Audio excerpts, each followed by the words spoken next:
On behalf of the League of Women Voters, St. Cloud area, welcome to this forum featuring candidates for State Legislature District 14. District 14 is represented in the Minnesota Legislature by one senator and two representatives, one each for District 14A and District 14B. This event is being conducted in the St. Cloud City Council chambers, and we thank city staff for making arrangements to meet here. We are recording this forum and we'll upload it to our YouTube channel. A link to the recording will be put on our website. The League of Women Voters is a nonpartisan political organization. This means we do not support or oppose particular political parties or individual candidates, but we do study and take positions on issues. We sponsor candidate forums because we believe informed citizens are the foundation of democracy. I am Kate Meyer, a member of the St. Cloud Area League, and I will moderate this forum. Susan Smith and Marianne Leach will be the timekeepers. We moderate candidate forums according to a standard protocol that is designed to be fair and open. The candidates have accepted the format in advance. Ordinarily, we invite audience members to ask questions. In 2020, due to safety concerns associated with COVID-19, this forum will not have an in-person audience. Instead, we solicited questions from the public and compiled questions in advance. Questions of a related nature have been condensed and combined. All questions asked will be relevant to specific issues the candidates would normally address as legislative members. Each candidate will have the opportunity to answer all questions. All District 14 candidates who appear on the general election ballot were invited to participate in this forum. They are Senate candidates Jaden Partlow, Aric Putnam, and Jerry Ralph. House District 14A candidates Tamara Calhoun and Tama Tice. House District 14B candidates Paul Brandmeier and Dan Wolgamott. Candidates who are not able to participate in person were invited to submit a 2-minute statement to be read at this forum. We have received candidate statements from Jerry Ralph and Paul Brandmeier.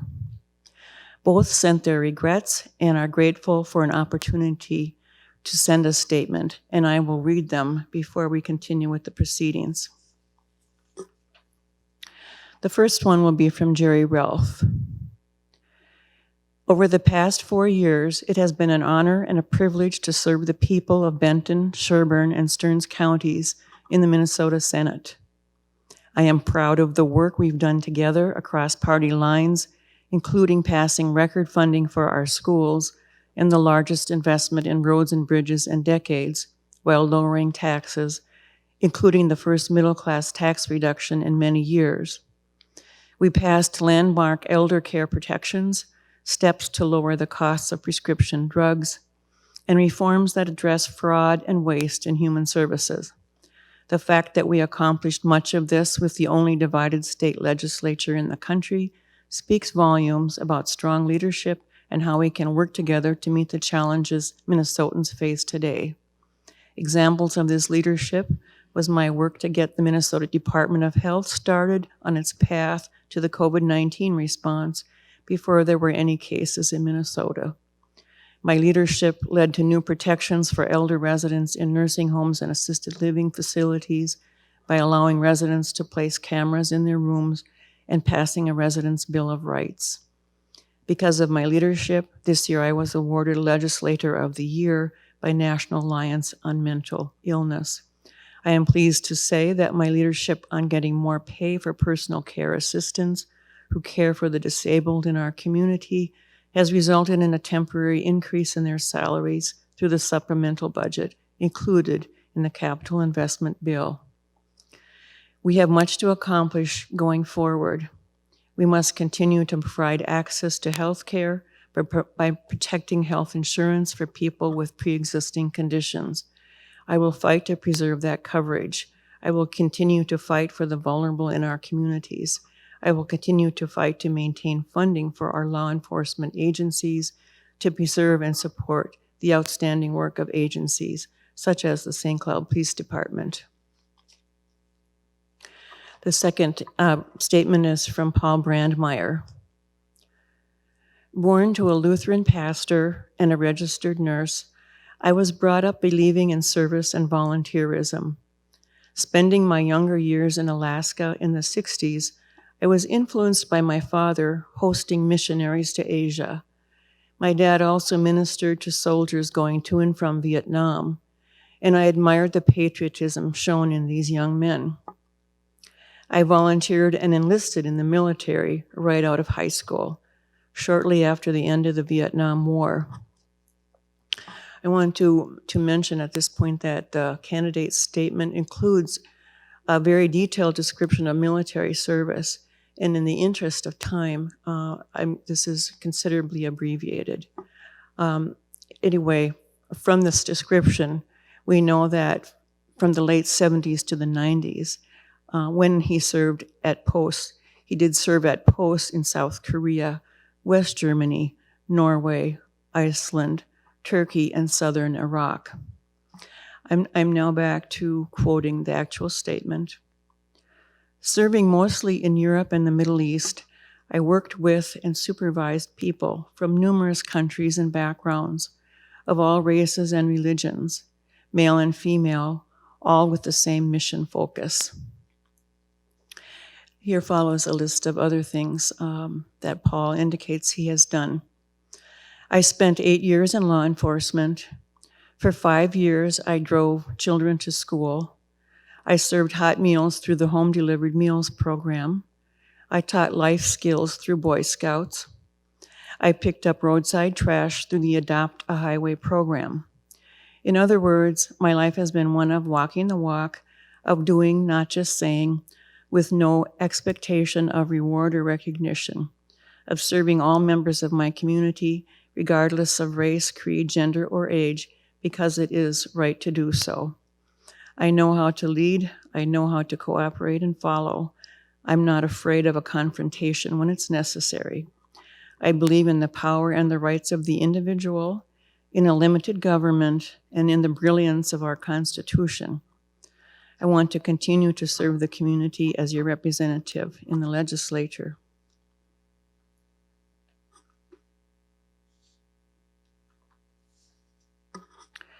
I am pleased to now welcome and introduce the candidates who are participating in this event. Aric Putnam is running for Senate District 14. Tamara Calhoun is running for House District 14A. And Dan Wolgamott is running for House District 14B. The candidates' statements will be offered in the order they are seated. After that, the order for answering will be rotated in a random order. Candidates, you will each be allowed the following amounts of time: 1 minute for an opening statement, 1.5 minutes to answer each question, and 1 minute for a closing statement at the end of the question and answer period. Our timekeeper will hold up a yellow card when you have 30 seconds left. The red card that says time means finish your sentence and stop.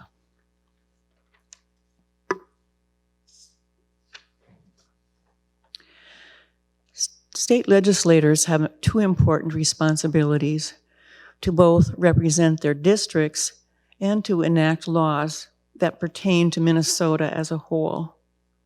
Senators are elected for 4-year terms, and representatives serve 2-year terms.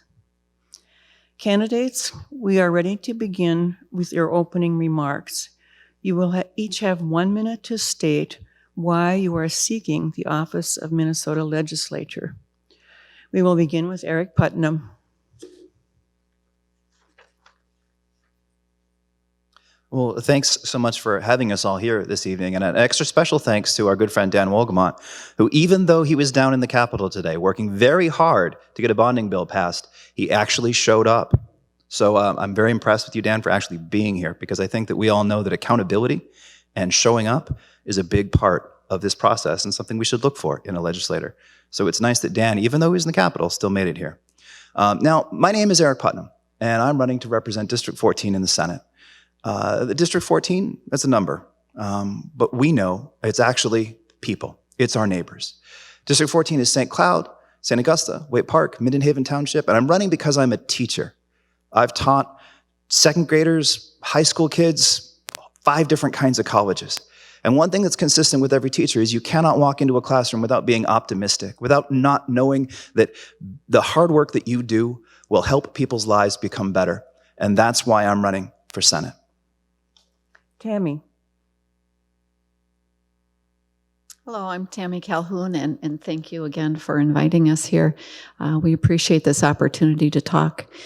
And my background is as a music teacher. I taught in the St. Cloud School District for 34 years. And in addition to teaching, I performed in the community, in choirs and bands, on stage, and in pit orchestras. So I'm very involved in the community with families and other people. And when I retired 5 years ago, I became more involved as a leader with Grip Isaiah, working on the North Star train, lobbying for that down at the Capitol, and also lobbied for school funding for our district. I also work on some funding issues and getting cross-subsidy funds for the St. Cloud School District, very needed money for our area. And finally, I've worked on the St. Cloud Community Policing Agreement and the Stearns County Community Sheriff's Agreement, which are real solid agreements that we have in our community, and very proud of them. Dan. Good evening. I am Dan Wolgamott. I am the state representative for District 14B, which is the kind of the north side and the east side of St. Cloud, as well as Minden and Haven Township. And I really want to thank the league for putting this forum on tonight. And for a healthy democracy, it's important that we have an informed constituency and that our elected officials have opportunities to go and be on the record and share their views on things. So I just really want to thank you all for your work and preparation on this. I'm running for election because I have a proven track record of bringing people together to get things done. From helping pass a bipartisan budget agreement to securing funding for the first step of bringing the North Star commuter rail to St. Cloud, to helping pass a bill providing workers' compensation benefits for frontline workers. We don't need bomb throwers. We don't need dividers. We need leaders who can get things done. That's what I've proven I can do, and that's why I'm running for re-election. We will start with the first question. And I remind the candidates, if you're comfortable taking your mask off when you talk, that is invited. If you have any need to have a question repeated, I will be happy to do so. As we know, a state bonding bill was finally passed today. And so it's been quite a while for this to happen. And an investment in Minnesota's infrastructure and public buildings has been on hold. The question is, what, if anything, can be done to improve legislative procedures pertaining to bonding bills and avoid these delays? I'm going to go with Tammy.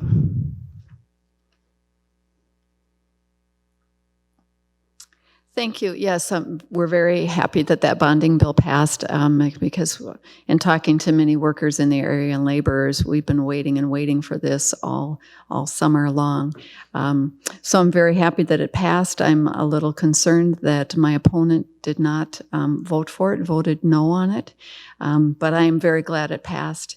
And so improving legislative, I think that maybe we need to look at issues individually, certain, like looking at the bonding issue and looking at that separately from other issues clouding it, so that we can move forward with that. And also what committee work, being sure that both sides are there working on the committee, doing legislation, working hard, talking, and then when they present it, that most of the hard work has been done as they present it to the full House or the full Senate. Yes, so I think doing it in smaller pieces so that that can be decided on. Aric? While the question's about the bonding bill specifically, I think it's actually about a larger question about how we do politics in St. Paul. The bonding bill obviously is a clear example of when those negotiations get so difficult, but they don't have to be. Part of the problem, I think, is the way that we talk about bipartisanship. Bipartisanship has become a tool of partisanship. Instead of being problem-focused, we are party-focused. And that's just something that's unsustainable. It's not good for our democracy. And when it comes to specific policies, there are movements to get rid of omnibus bills. You guys remember those bills with like 8 million things in them. If you look at an actual list of the size of bills in the Minnesota Senate and House over the past 20 years, bills are getting so massive because they're so packed with different things. And that's just a trick that sometimes gets employed by sitting legislators to make things get derailed, to make things more complicated. Things not working is an actual strategy sometimes. And that's not what we need as people who live here. As people who live in the community, we know that we need to get things done in St. Paul and here. And what we see now, especially in the Minnesota Senate, is a system where obstruction is the goal. Because if they don't get anything done, they don't have to be held accountable for anything. And that is not something that can continue. That's not governance, it's playing games. Parties should be tools we use to make our communities stronger. They should not be identities or ends in and of themselves. So in sum, I think there are some policy things we can do with omnibus bills, but it also has a lot to do with our political culture more generally. Dan? I'm sorry, Kate, could you Yes. please repeat the question? Sure. This is in reference to the slow process that the state bonding bill took to finally be passed today. Question is, what, if anything, can be done to improve legislative procedures pertaining to bonding bills and avoid these delays? Well, I would say that the delays in passing this bonding bill had very little to do with legislative procedure and very much to do with the actual people in the legislature. So what I would do to improve this process is elect people who are serious about working together and getting things done. House Republicans have been blocking since May. We had an agreement, a bipartisan agreement, House Democrats, Senate Republicans, Senate Democrats, all agreed to pass a bonding bill. But of course, the bonding bill needs a supermajority to pass. And House Republicans and their leader, Kurt Dowd, backed them into a corner, saying that they weren't going to do anything, tying the bonding bill to something entirely unrelated. So really, again, the process was fine. It was a group of legislators who tried to play partisan political games. Guess what? It didn't work. Thankfully, we had 25 people last night buck their party leadership and get the job done and pass this bill. So less about process, more about the people and their willingness to work together and actually do something rather than play games. Thank you. And Dan, you will start with this next question. COVID-19 has made providing a quality public education for all children pre-K through grade 12 even more challenging. School districts that rely heavily on reimbursements for special education students are especially stressed. How will you address education funding in the next budget cycle? Well, I would ask that voters take a look at what I did in this past legislative session when it comes to school funding. I chief authored a bill. Right now we have something called the cross subsidy, which is the special education cross subsidy, which is the difference between what the state mandates and what the state provides for funding. So right now our special education cross subsidy is shifting money away from our schools. I think the last number I heard is it's well over 10 million, somewhere around 10 to 12 million. So I was the chief author of a bill to provide aid to school districts with cross-subsidy issues. But how do we pay for it? Well, this past session, we had our House budget bill to close corporate tax loopholes for these big corporations who hide their profits in off-seas tax shelters. We need to close those loopholes and take that funding and provide it directly to our schools and provide funding for the special education crop subsidy, to provide funding to support our educators, we don't know how this coronavirus pandemic is going to go. We need to make sure that all of our kids and all of our educators have the technology and the infrastructure that they need to be able to learn in a way that's safe. So there's a lot of needs right now. And first and foremost, we need to step up. We need to hold these big corporations accountable. We need to close those loopholes, take the money, and put it towards our schools. Tammy. I agree so much with many of those points. First of all, with the corporate tax laws, I worked in 2016 actually in Washington, D.C. lobbying for that, and so was there hearing all of the specifics on those loopholes. And there's, I think, $1.6 trillion that are being hidden overseas that we could use in our economy, and that's exactly what we need right now to help us get back on our feet, would be that money, and having commitment from corporations and those people to commit to building America back up with the infrastructure and the education system, and build Minnesota back up and build St. Cloud. And specifically St. Cloud, we are waiting for those cross-subsidy funds. As he said, they're in the $1 million range.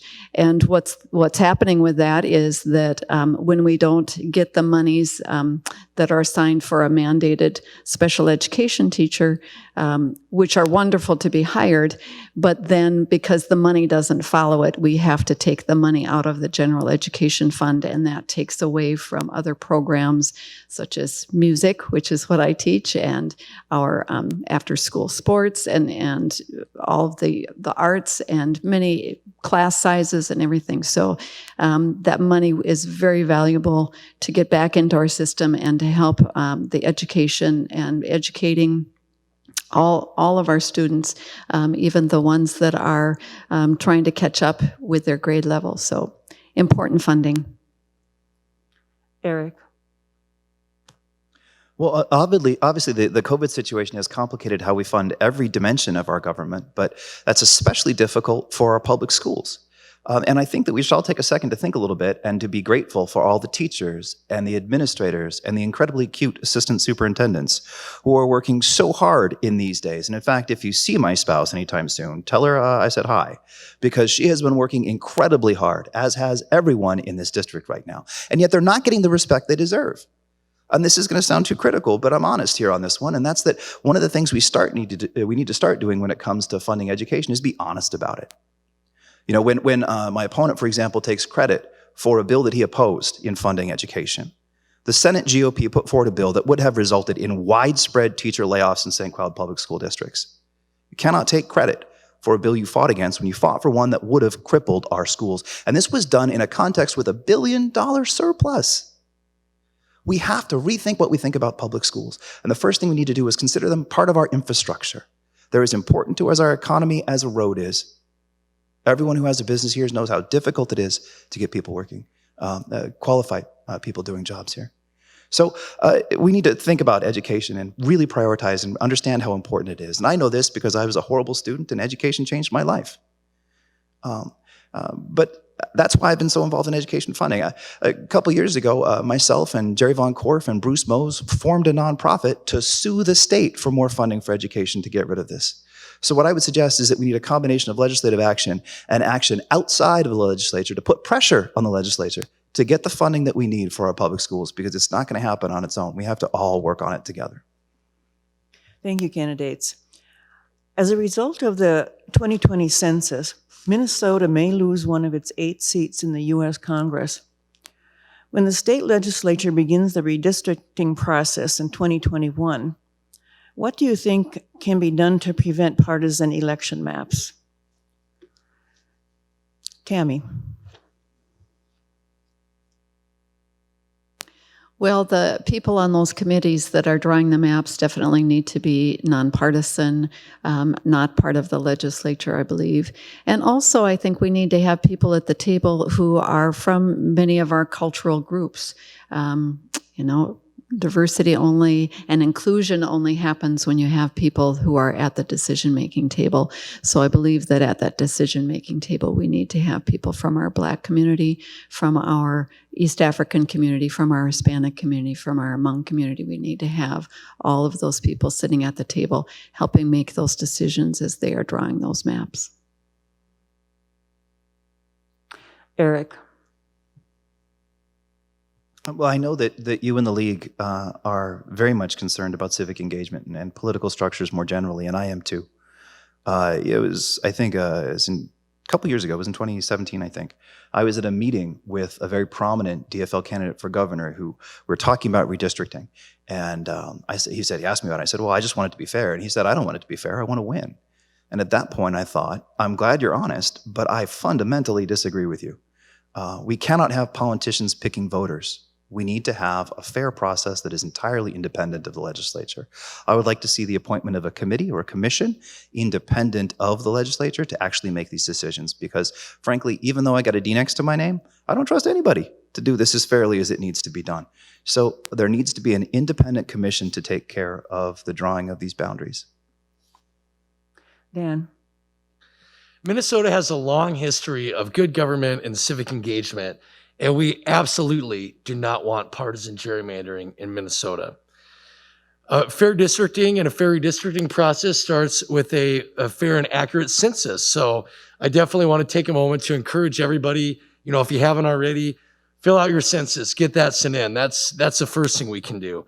But we need fair maps that protect communities of color, prioritize equity, and start helping us close our opportunity gaps. So yes, we need a fair and open, not with a partisan focus, but with an equity focus.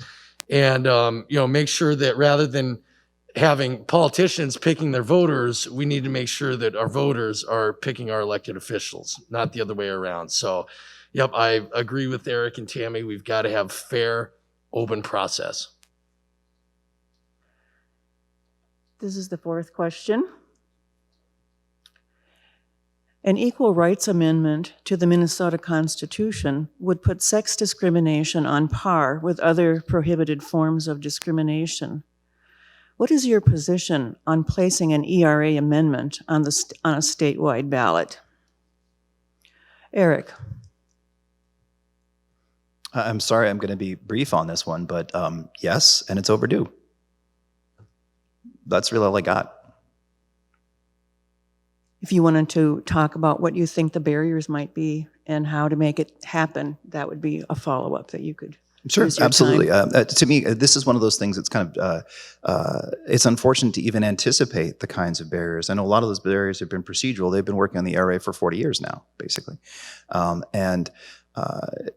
Because it was so difficult to pass at the federal level, it just is a no-brainer in a number of ways. I think a lot of people are cautious when altering a constitution or doing some sort of structural intervention in governance, and that degree of caution makes sense. That's why we have a process.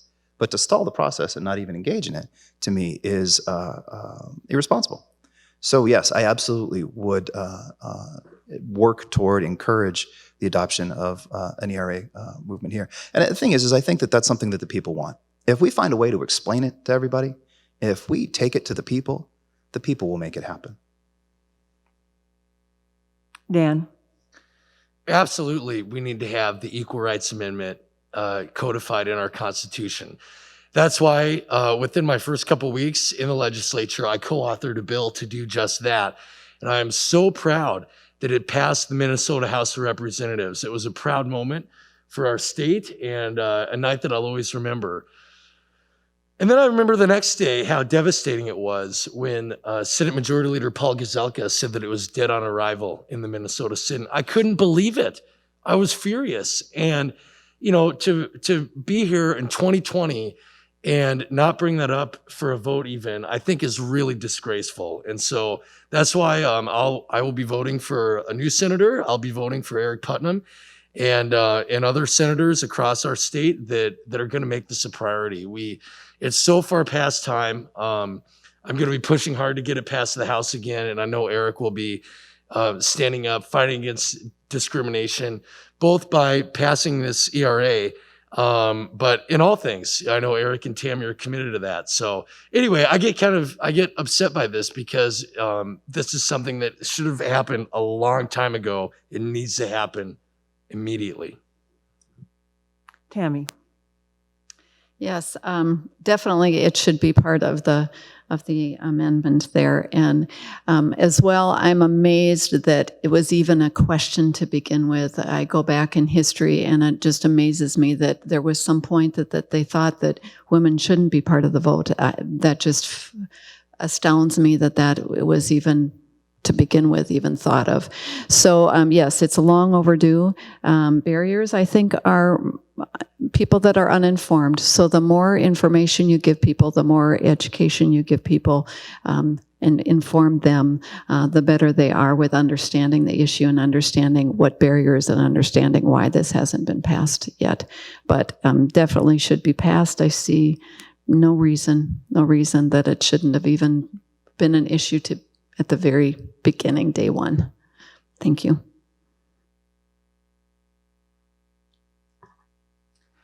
Protecting the environment and economic development are often considered competing interests.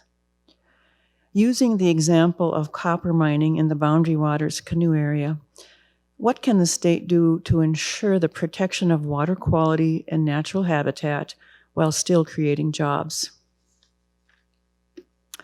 Dan. Well, a big thing that we can do, we did last night in passing our bonding bill, is making investments in our state's wastewater treatment facilities. We got funding for the Foley wastewater treatment facility. I was the chief author of that bill. It's located in Foley, but it serves homes all throughout central Minnesota. I also worked a lot on the Pope Douglas. I was the chief author of the bill for the Pope Douglas wastewater treatment facility. Oftentimes when we have our bonding bills, it's tempting to focus on those big, bright, shiny projects and the ribbon cuttings and all that. Well, sometimes we've just got to take care of what we got. It's kind of the boring but important stuff, as I like to call it. And so, we need to make sure that we are having those, not letting those treatment facilities get too far behind in where they need to be, and be investing in the technology to make sure that we all have clean water.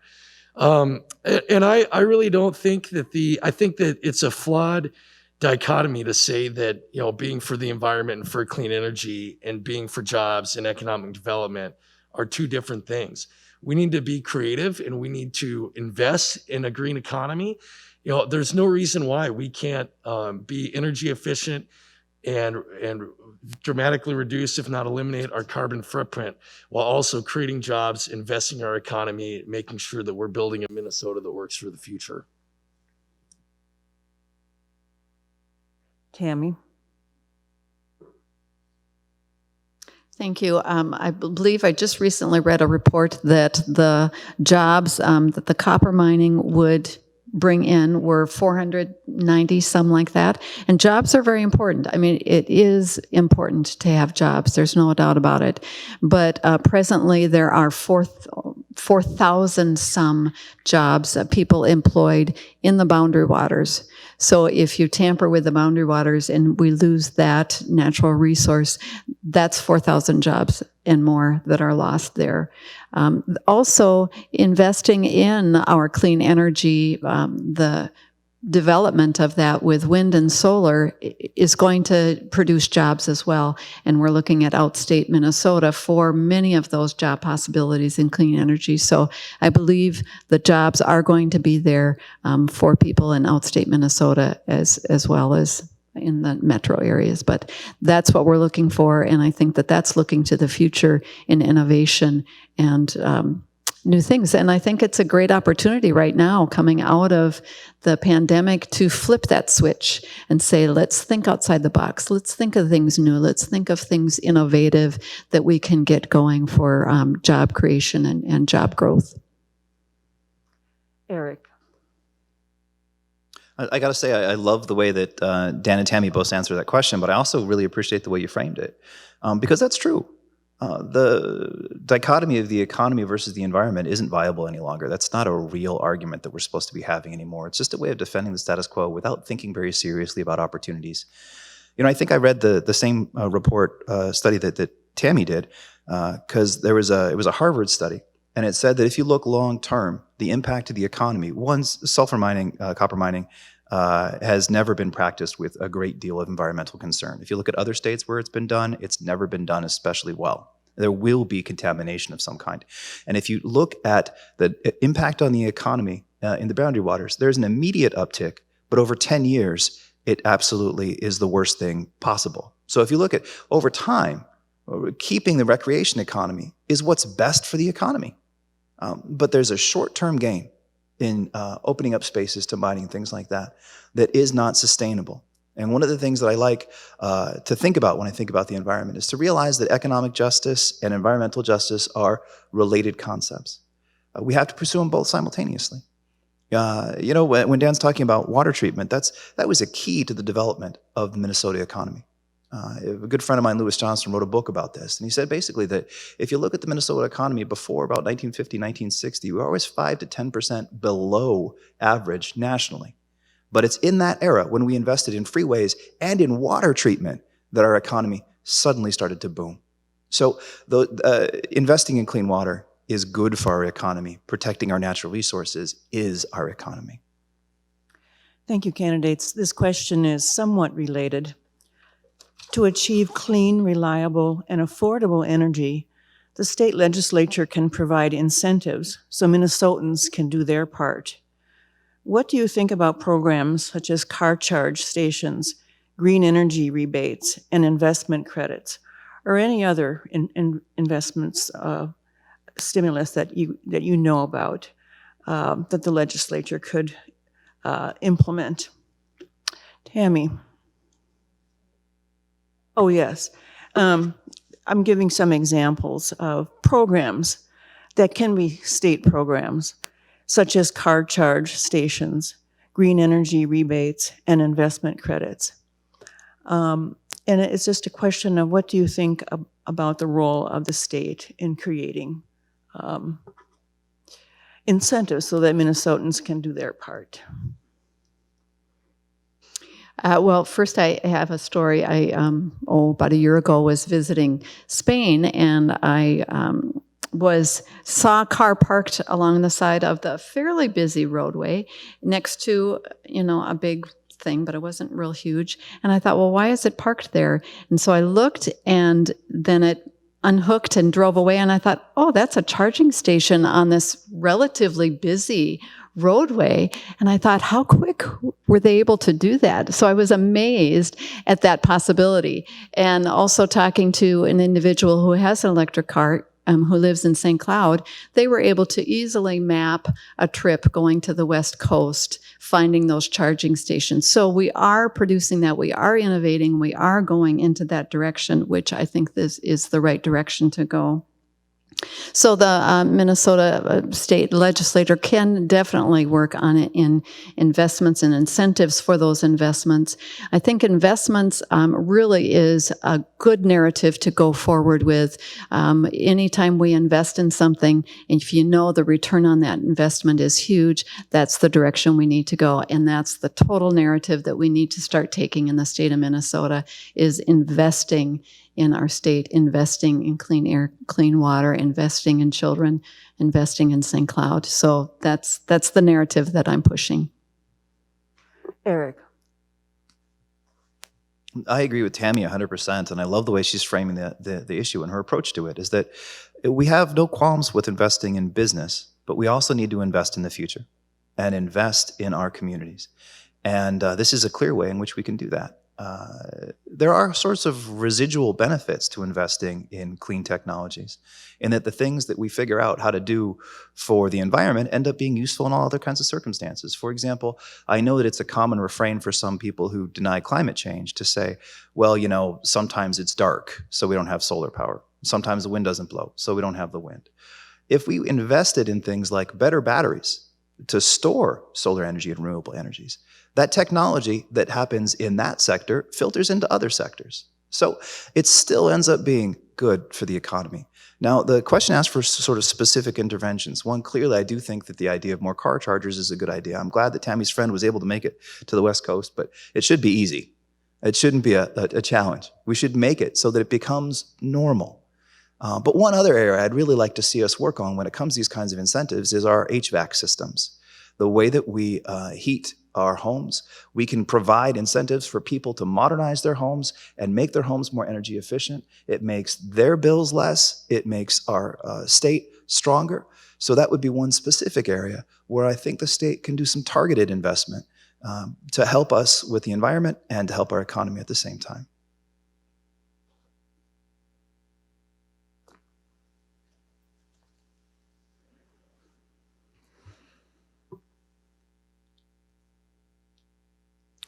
Across the state, there are significant disparities. Sorry, I miss somebody? Yep. Sorry, I got my grid off. I'll take the opportunity to answer. I'm sorry. I knew I did it as soon as I did it. Oh, no worries. It's all good. Thank you. Yeah. All right. Okay, Dan.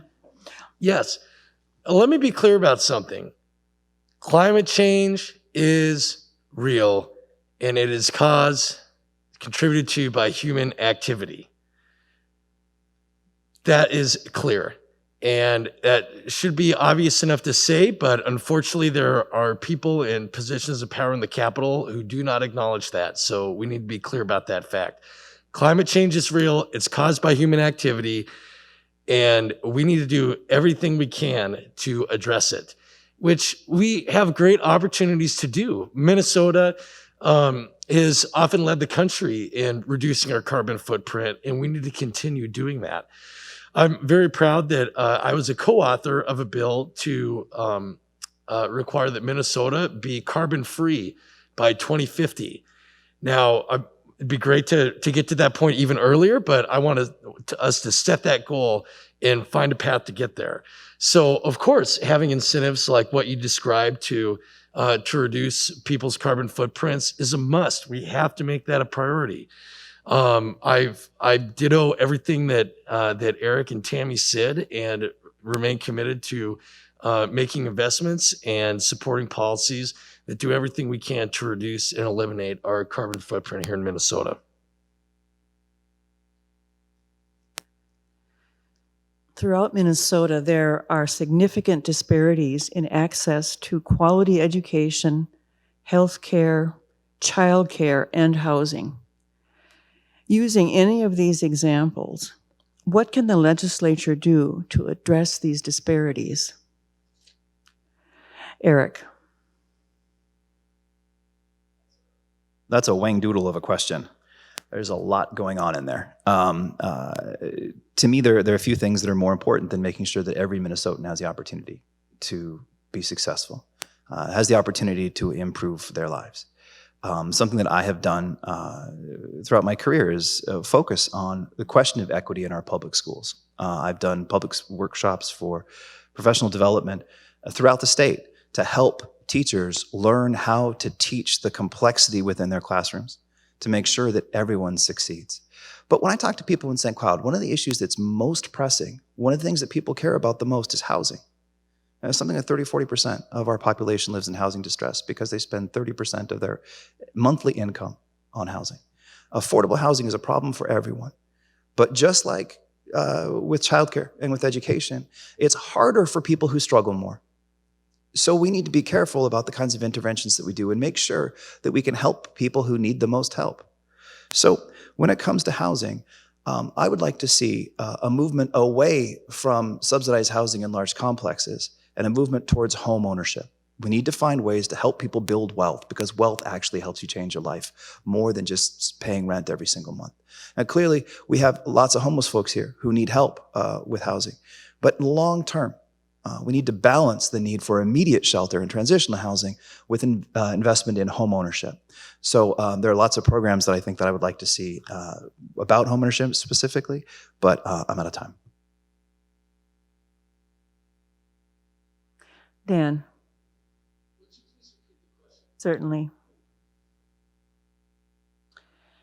There are significant disparities throughout Minnesota in access to quality education, healthcare, childcare, and housing. Using any of these examples, what can the legislature do to address these disparities? Well, we have a select committee that is looking into that right now. Within this past summer, it became clear to my colleagues and I that Minnesota is really, well, in our country and our world in a lot of ways, are really vexed by disparities caused by systematic racism. And so we have a select committee that is that has started within the past couple of months that is really digging into that. And I've obviously supported the creation of that committee and have been following the hearings. And we really need to be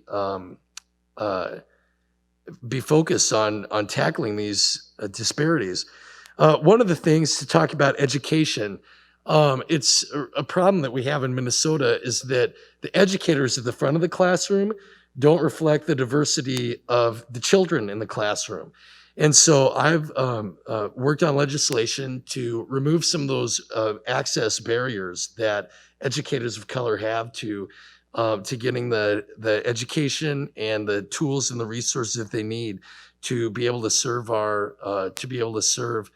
in our classrooms and make sure that we have educators that reflect our students. So there are so many things, like you said, healthcare, childcare, housing, income level, income inequalities. No one piece of legislation can overcome those, but we need to call it out for what it is. There is systematic racism in Minnesota. We need to do everything that we can, both within ourselves and within our communities, to address it and tackle it and dismantle it. Tammy. Well, in addition to all of those, one item I'm thinking of is broadband. I think it's a travesty that we don't have extended broadband all through the state of Minnesota, and that's really hurt not only our business sector, but definitely our educational sector here, as children that aren't from that are in poverty, they don't have the access to the high-speed internet and those issues, or access to even the tablets that they need to learn on. So broadband is huge, and I think that we need to invest in that immediately. Within 2 years, that should be set all over the state of Minnesota. So that's one piece of it. And then education, I think we need to start at birth, and we need to look at the families that are in poverty that need those safety net systems to get on the right track. We can get even children right from birth and helping parents get on the right track. Then as they are getting into their education, preschool, kindergarten, all the way through 12th grade, we continue that investing in there. Any investment you make in education, even from birth, is a high return on investment and a high value on that return. And we need to have bold solutions, ensuring profits don't come at the expense of society.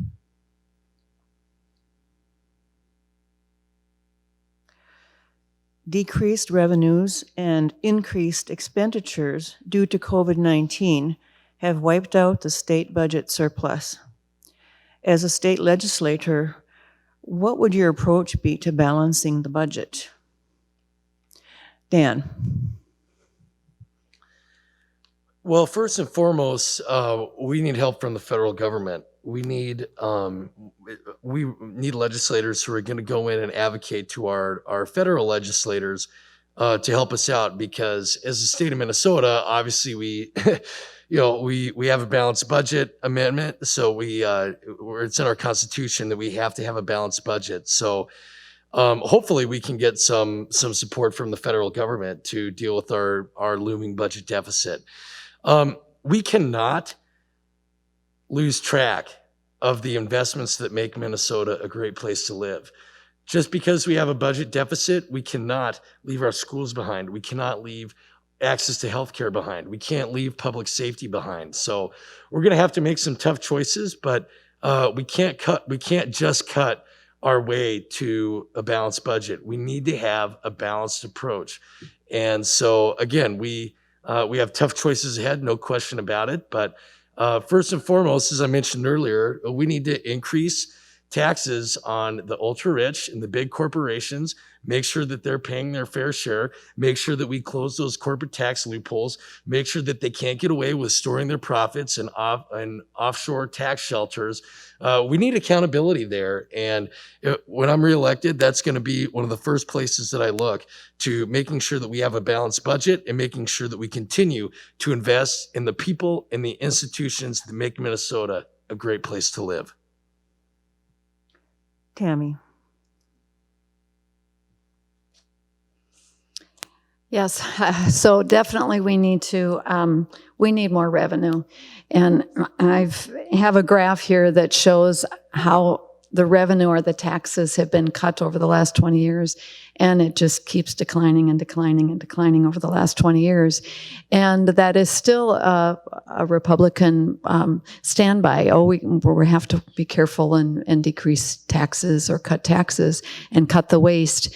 There is no more waste. We have been on a 20-year decrease of revenue. There is no more waste in education. There's no more waste in transportation and in infrastructure.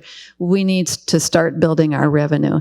And as we stated earlier, there's a $1.6 trillion offshore being hidden by some of our corporations. And I think it takes leadership to say, all right, after coming out of this pandemic, we need to all work together. We want a healthy society. We want a healthy United States. We want a healthy America. We want a healthy Minnesota. We want a healthy St. Cloud.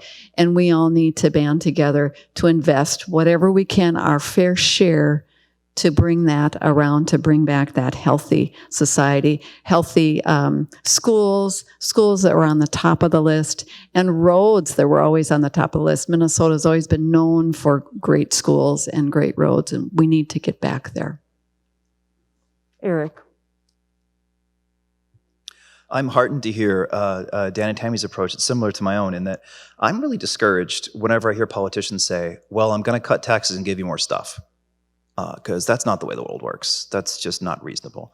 I would be really grateful if someone were to celebrate that they were going to cut taxes. Oh, I'm totally going to cut taxes. You're not going to have any cops, sidewalks, or teachers, but I'm totally going to cut your taxes. That would be the honest answer to this problem that we don't often hear. And so I'm glad to hear us all sort of agree that grown-ups know that stuff costs money.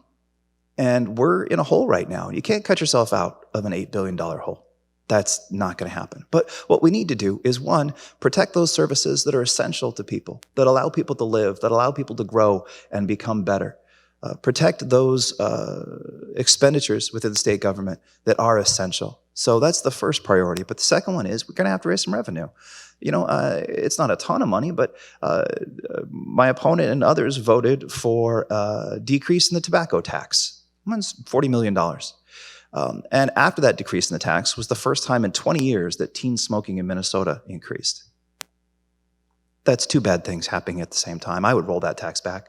We had another tax that was another recent decreasing in tax was a estate tax change that went from, that only applied to 800 people in the whole state of Minnesota. And 400 of them were residents of Minnesota. So we cut taxes irresponsibly. We need to be responsible and thoughtful, both with what we protect and where we get money from.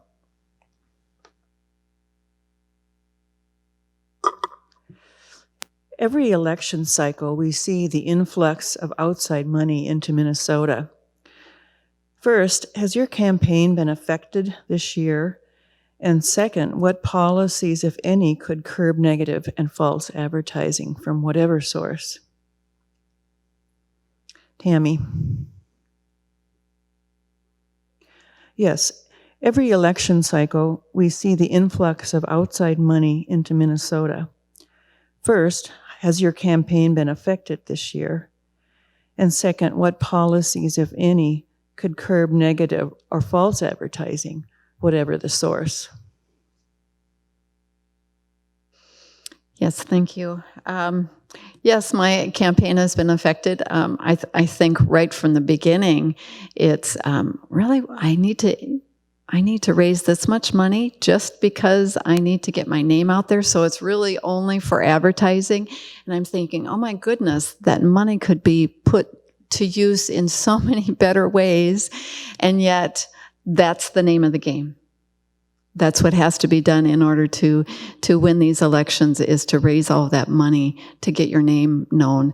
So I would love to see some policy changes where the money is not a part of it, that there are ways to have platforms and get your name out there, that the money is not the issue. And I think of so many people with qualities, good leadership qualities, who there's no way that they could touch running for office because they simply don't have the money or the resources to be able to do this. So I definitely believe that that needs to be changed, and policies to curb that. Good question. I think one thing that would be obviously very good is to take that citizens group out of the legislature, and let's change that definitely, because that is putting so many negative ads out there, and so many times those negative ads are not coming from our opponents, they're coming from that citizens lobby, and so that's a shame. Yes. Aric. I, have been incredibly affected by the excess of money and the lack of accountability, because that's the other part of it. It's too much money, but it's also a question of accountability. In the first week and a half of September, there were 14 mailers about me sent. In a week and a half, 2 weeks, 14 mailers. And I'd like to make a distinction, because they weren't deceitful, they weren't sneaky, they were outright lies, saying things that are fundamentally untrue. There's a big distinction between a mailer that says, oh, so-and-so and his allies are thinking about doing this thing, or so-and-so doesn't care about kids, and completely lying about somebody. And that's what happened to me in those first 14 mailers. I think we need accountability, and we do also need some changes to these kinds of things. And I'll be honest, I'm getting lots of help too. This is an important race. A lot of people care an awful lot about St. Cloud this year, which I'm grateful for. But at the same time, we need to have some responsibility back in politics. We need daylight bills that force attribution for those mailers, so that you can't hide behind being Northern values or the pro-jobs majority. Say what you are. You're the Republican Party. We need laws that force attribution so that we know who's spending money on what things. And frankly, we need candidates with integrity. Were the things that were sent about me sent about my opponent? First thing I would do, something that Matt Little did too, I would call the people who sent it and I'd tell them to stop. We can have influence on where this money goes. And if that didn't work, I would again just make a public statement to correct and actually state the truth. That's what we need to do. So we need policies, but we also need better politicians. Dan. We absolutely need campaign finance reform. It's something that not only will increase the transparency and integrity of our elections, but actually will increase participation in our elections. I hear from folks every single day who are sick and tired of these negative garbage emails, because when they go out about me and Tammy and Aric, I opened up my mailbox, I had 4 of them today. Now I'm running for office, and it annoys me. People tune out. Oftentimes they do these negative mailers not even to influence someone, but just to get them so frustrated with everything that they don't even participate in our democracy. Campaign finance reform and lack thereof, the way things are now, are a fundamental threat to participation in our democracy. So that's why I chief authored a bill having Minnesota officially commit to holding a constitutional convention and joining a band of states to overturn the Citizens United decision and make sure that Citizens United has allowed for just ungodly amounts of money to influence our elections without any accountability, without any transparency. We need to overturn Citizens United. We need to, as Aric said, we need to have integrity about who is spending money in our elections, and we need to do it now. One last thing I want to mention, in Minnesota, we have something called the Political Contribution Refund Program, where anybody can give $50 to a candidate once per year and have it refunded to them. That is an excellent grassroots program that allows anybody to participate in our democratic process by contributing money. I think that's a great program. We need to support it.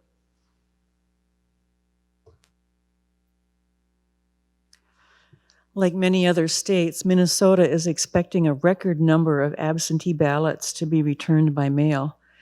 If counting ballots becomes an issue and election offices request more resources, is there anything the legislature can do? Aric? Well, obviously, voting is a sacred right, but it's also something that we have to make sure is a sacred right for everyone.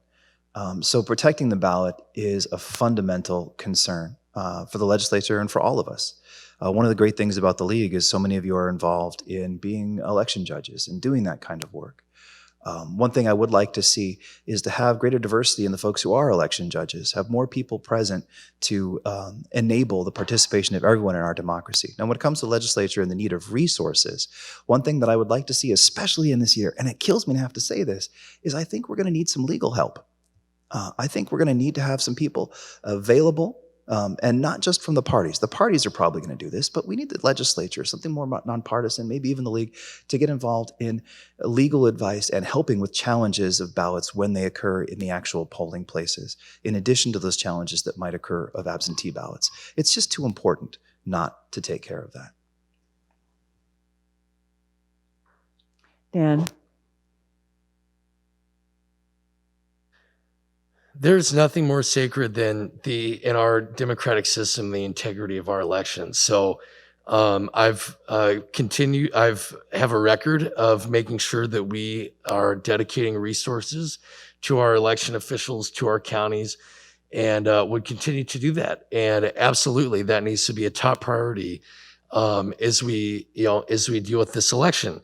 I have been in touch with some of our local officials at the county level, and they feel prepared. They feel like they're in a good spot to be in a position to count all the votes, and they have gone above and beyond to make sure that the absentee process is done with integrity and accountability. But yes, if that need arises, absolutely, we need to make it a priority to get them the resources that they need. Tammy? I agree with that too, and actually I'm very happy and proud of Minnesota in seeing them have many avenues for voting with the absentee ballots, the early voting in person. So I think the more avenues that are available for people to vote, the better. I mean, that should just be part of our system always. Making that easy, the process for voting easy.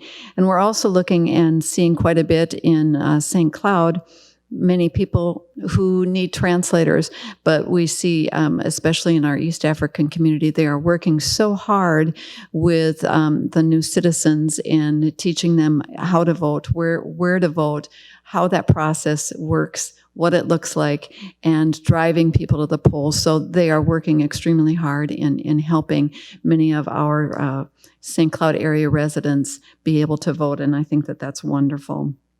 Also had a conversation with the person in charge of voting early on in the process, and he was a little concerned that some of the polling places were going to be closed, but I think that he was confident that it would be done.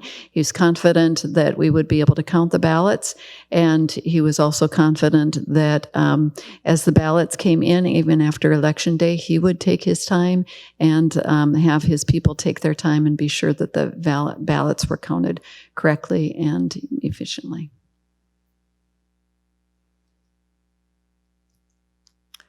Given that state legislatures have that dual responsibility of representing their districts as well as being accountable to the state as a whole, I would like to ask the candidates to, and I'll ask the timekeepers to as well, take 2 minutes for this question. What do you see as any tension between these two responsibilities? Do you think that District 14 has some unique, highly pressing challenges, which we haven't gotten to this evening? It's been pretty much statewide. And any other aspect that comes to mind when you think about the two aspects of a legislator's responsibility. And I'll start with Dan.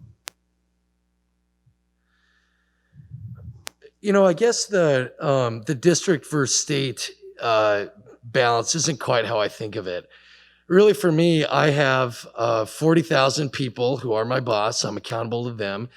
And even within those 40,000 people, there are a wide range of interests and concerns and needs. So what I really try to do is be as accessible and accountable as possible.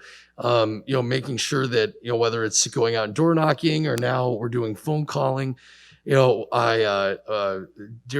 COVID, I did over 13 different community town halls and events where people could come in and meet with me and also meet with other legislators from across the state. So I guess there's no real, as far as district versus state, really to me, it's just being accountable to the people I represent, making sure that they know how to get a hold of me if they have an issue or a problem that they need help with. And making sure that I hear from all kinds of different people, from the business community, the labor community, the faith community. We're a very diverse community here in St. Cloud, which is excellent. And we need to work together. We need to trust each other. We need to be conducting ourselves and our campaigns and everything we do in ways that bring people together, in ways that generate trust. But when when some leaders in our community use divisive and offensive words and try to win by pitting people against each other and making people in our community afraid of each other, that's not right. Everybody loses when we do that. We need leaders who can bring people together, who can build trust, who can build that sense of community. That's what I've done in my first 2 years, and that's what I'll continue to do if reelected. And if not reelected, this is something I'm passionate about and what I want to dedicate my life to. Aric? I think that when Dan, Tammy, and I are all in office, we're going to fundamentally approach this question, this issue in the same way, and that our job is to advocate for our community. Like, that's why you're there. That's the whole point behind the job, is to do what we can do to make our community stronger. And as Dan argued, and I completely agree, a big part of that is actually being involved in the community in a deep way, not in a casual way, not in photo ops, but in a deep and profound way. It's not good enough to have an open door. You have to walk through the door and get to the people. And I think that's one of the things that COVID taught us, is that we're having a crisis of representation right now. The idea that you send your politicians to St. Paul to do things for you, to make changes for you, that hasn't worked. The politics of the past in that way has not worked. We need to all go to St. Paul together, or we do not get sustainable changes and the kinds of changes that we need, both for our lives and for our political community. So when COVID hit, now I'm not even in office, and I held a town hall every single week. I had an expert from CentraCare on there answering questions for people who wanted to know what was going on with our public health. We had a different theme every week. And we started with 50 people on a Zoom call. We did this every week for 4 months, every Sunday afternoon at 1 o'clock. One day we talked about the government response. One day we celebrated frontline workers. We had a grocery store bagger come, and we just all applauded this person. And by the end of the time that we were doing this, and it was sort of midsummer, we had 70 to 100 people show up on this Zoom call. Because people here care. People in this community care, and they want to be involved. But they need legislators to do the work to help them get involved. I agree very much with George Washington's farewell address. It's a blueprint for citizenship. It's brilliant. You guys should have a reading group on it. It's fantastic if you guys haven't read it. It basically says you should not be committed to parties over the people, and politician isn't a job, it's a calling.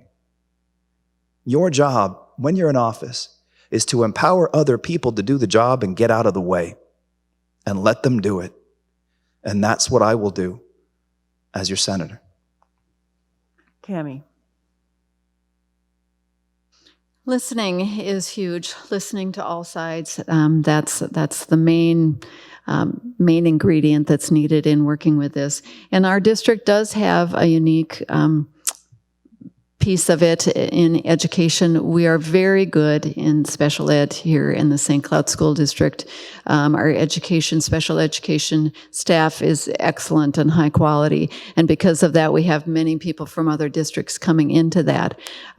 What's unfortunate is that we are not being funded with that. And that's what's hurting our specific district. So we do need extra funding for St. Cloud District because of that issue there. But going back to listening to all sides, with my work with Isaiah, I listened to all sides. I was nonpartisan with that work. And you would find that this part is true from over here, and then this part is true from over here, and what's true about both.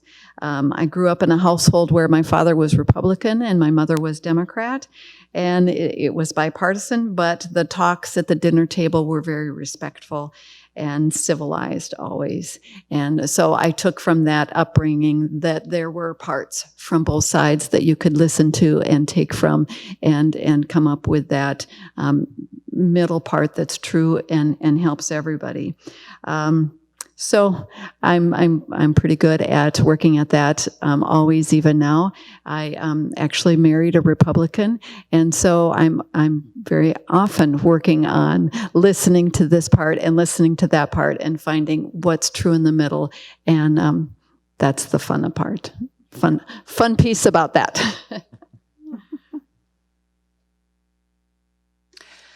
We have reached the end of our time for questions and will begin closing statements. You will each have 1 minute to summarize why you believe your qualifications are well matched with the requirements of serving as a Minnesota legislator. Aric. Well, thanks for moderating so well and gracefully, and thank you all for being here, and thank you for watching. My name is Aric Putnam, and I want to serve you as your senator. Yeah, I'm a teacher, but I also think that a teacher is a leader. And this election is about COVID. It's about social justice, but it's also about all those problems we had before that. And that we weren't prepared for them, that we didn't have leadership to get us ready, and we didn't have leadership to really help us navigate those situations either. We need leadership, not bureaucrats. If you can look at 2020 seriously and honestly and say what a great year it's been, God bless you. You know, I'm proud of you. More power to you. Keep it going. I can't do that. And I can't sit back and not step up to try and fix the things that I think I can fix, that I know that I can fix. We need leadership. The politics of the past did not prepare us. We need a new politics. And that's what I practice now, and I will do as your senator. Tammy.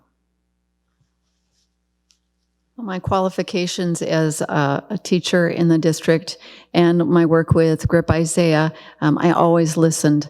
I listened to and researched. So I got all of the information and listened some more. And then from that research and from that listening and many listening sessions, then I would plan.